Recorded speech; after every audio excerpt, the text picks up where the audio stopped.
Today I'm going to be showing you how to make a lenticular display like this in Blender. And not only this, I'm going to show you how to give it this parallaxing 3D effect at the same time. There is already a physically based solution out there for lenticular displays in Blender, but there's only one tutorial and there isn't one based on nodes, so I'm going to be doing that today. Also in the comments, I'm going to link a download to both of these, the 2-picture lenticular display and the 3-picture lenticular display. Also, I have a bit of a pet peeve with some of these node tutorials where they never show you the full node tree all at once. So I'm going to show you it right here. And I'm also going to show you another one later in the video, which you'll see. All right, enjoy. So here in a new Blender scene, we're just going to select everything, delete, add in a plane, and then rotate on the X axis by 90. Once we've done this, we want to hop over to the shading workspace. And then here, we want to add just a new material, and then we can start working on the node tree. Rename this material Lenticular 2X, because we're going to work with 2 pictures here. So with this, we can add in, just to start off, and this is really the basis of the whole effect. It's the texture coordinate reflection input. So you can see here, if I move around my camera, we get this sort of parallaxing background here. And even more importantly, if we rotate the object, we get a parallaxing background too. So you can see how that works. And what we're going to do with this is we're going to convert this into a black and white gradient. So if I go to make a color ramp and put it in between, you can see if I look at just the right angle, we can get this white gradient coming in. If we take a mapping node and then shove it in here, and what we're going to do is decrease the scale. So we want to look at this straight forward. Make sure you're in perspective, not orthographic, otherwise you won't see it. And if we scale this value to something like 25, you can see we get this gradient right in the middle of the screen. And we're going to budge it over just a little bit more by changing the X location and pointing that right in the middle. So you can see if I look here, it's white. If I look in the middle, it's split. And if I look to the left, it's completely black. So what we're going to do with this is plug this all into a mix shader. So you can see I'm just bypassing the principle for now, just looking at directly this color ramp node. So if we go look for a mix RGB, you can really see how this effect works. So if I just plug this color ramp into the factor and then change these colors to red and blue, you can see when I tilt either side, we get either or, which is really just the main effect of this entire thing, but we're going to add a couple more layers to make it feel a bit more realistic. So what we're going to do is now add in a Musgrave texture, and we're going to get that wibbly sort of effect that you get when you rotate the lenticular display. We're also going to use a wave texture, so not wavelength, but wave texture here. And what we're going to do is we're going to have another mix shader. So we can just duplicate this one, Shift D, move it up, and then we're just going to plug one into the bottom, one into the top color. And if we look at this, it should just be a perfect blend. Realistically, we want to change these a little bit. So I'm going to make this one like 25, just nice and dense. And I'm also going to do the same with this wave texture. And you can see what kind of effect we're going to get, that sort of holographic line going on. I'm actually going to make it 20 just to be a little bit more visible.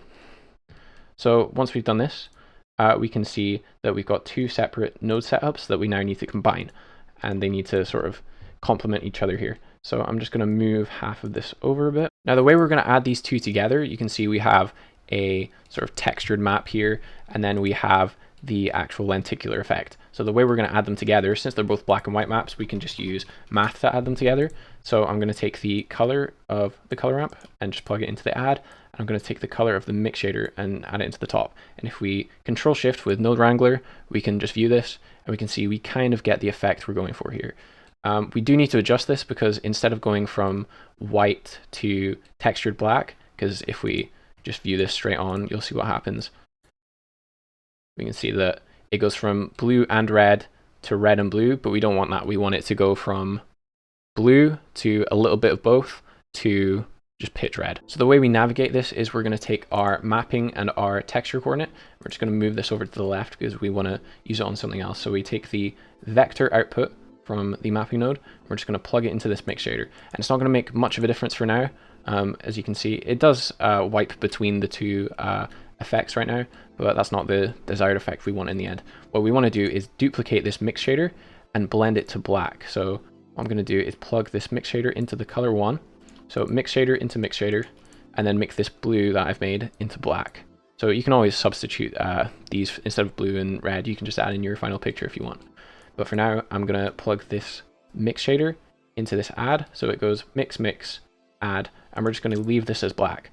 And what we're going to do with this mapping node, like we did the first mix shader, we're just going to take this vector and we're going to plug it into this. And now we can see if we view the add shader, it goes from bright white to this stripy texture. But we do need to do one more thing, because if we look at this in the final output, this isn't the desired effect. So we can see the transition is nice, we get the stripes and the Musgrave, but it just ends on stripes. So what we need to do is take this color ramp and flip it, so just invert the colors. Now if I can just press on this little arrow and flip the color ramp, you can see now we get the desired effect. We get this little gradient in the middle, and of course we can change this. So if we want to move these pillars around on the color ramp, we can make it more tight, or we can make it more loose. You can add in more gray if you wanted.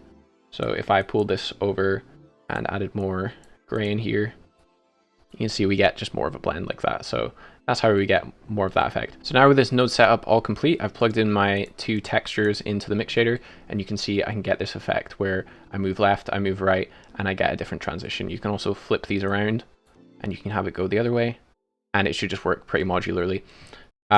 Another thing you can do to get a little bit more realism, if you're doing it just more than a texture, if you're putting it like on an object, is you can add back in your principled shader. So we have the color going into here, and what you can now do is take the wave texture. So this kind of makes the wave texture here obsolete, because we are going to kind of cover it up, but it just shows you two ways of doing the same thing.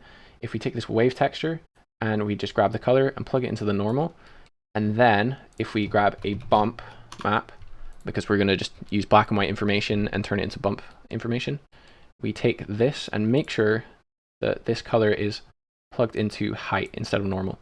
Make sure it's plugged into height, and then we should get this sort of bumpy effect. It's a bit intense right now, so I'm just going to turn down the distance a bunch to maybe like 0.02 or something, and then turn down the strength as well.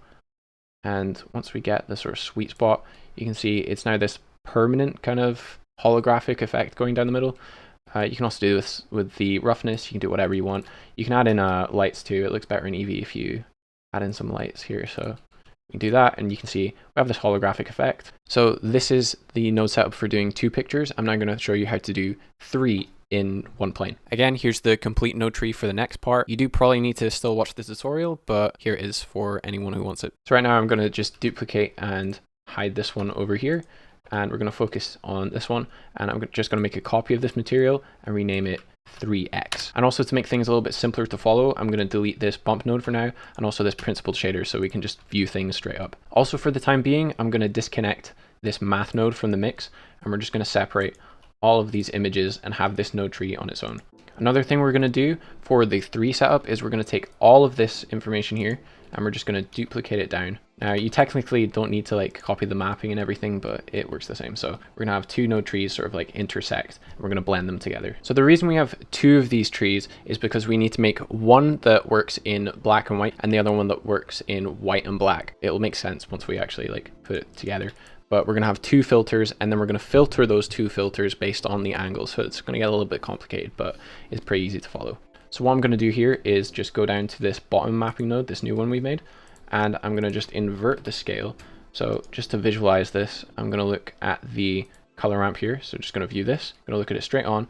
And if I take the mapping and put a negative on front of the 25 scale, you should see that it just flips like this. And we're also going to budge over the location just so it fits back in the middle again. And we should see that if we view either or, it gives you like a slightly different effect. Now, I promised you I would do 3 pictures, and I'm going to do that right now. So I'm going to spawn in, instead of these 2, I'm also going to have 3 images. I've got left, middle, and right, and it's just going to have this parallax. And I do have the backgrounds change color just a little bit so you can see the difference. This also does work with other things that aren't like 3D shifting. You can do it with just 3 random images if you want, but for this one, I'm going to show you that effect. So I'm just going to grab this texture coordinate, the mapping node, and the color ramp, and we're just going to put that in the middle of the 2 trees. So once we've got this, if we look straight forward and then back into perspective, we want a gray line that's going through the middle. And the reason we want a gray line instead of just black and white is because we want a perfect fade area. So what we're going to do with this color ramp is have white over here and black over here, and then we're going to do a little plus sign to put one in the middle, and we're going to slide that over. And I'll do another plus sign. After clicking on this black, we'll do a plus sign. So we get this sort of dim gray. And then if we just do Control C over this color, click on here, and then Control V, we get this sort of black line in the middle. And I'm just going to change the mapping of this so that it goes right through the middle. We can change the scale and then move it into the middle, and you can see we get this perfect blend line right in the middle. And the reason we make this is because we're going to blend a middle picture twice. So it's going to be on 2 different mix nodes, and I'll show you that right now. So on the top node tree here, we're going to look at this add, and we're going to take this mix node. So we're just going to duplicate, and then we're going to plug in this add into the factor. We're also going to do the same down here. So if we duplicate this, we're going to have the math function add plug into the mix shader, and we're going to put that also into the factor. And then the third thing we're going to do, I'm just going to move these pictures out of the way, is take the final mix node and then add the colors into the top and the bottom, and then the factor is going to be this gradient. So we want to take this and plug it into the mix. And if we view this, we should see that we get this middle effect going on here. So we get this red, fade, and then red. How do my pictures fit into this? Well, if we experiment with the colors, if we make this red green, for example, we can start off with a green on this side, a blue and purple in the middle, and then a red here. So that tells us that the blues are always going to be in the middle, and the green's always going to be on the right, and the red's always on the left. So what we can do is we can correspond all of our pictures with all those parts. Right here, I'm going to take my middle, and I'm going to plug that into the 2 blues because they're the same color. And it's going to cross between the 2, if that makes sense. And then we can take our left, which should be the green. So I'm going to take this and plug it into the green. And then the last one, I'm just going to take the right, and then I'm going to plug it into the red. And we should see that if we tilt this, we have a middle and a right, just like this. And that's the basic effect for 3 images blended into 1. If you do want, you can still do some more tweaks on the color ramp just to make it a little bit more sharp. And once you've done that, you basically have your finished effect.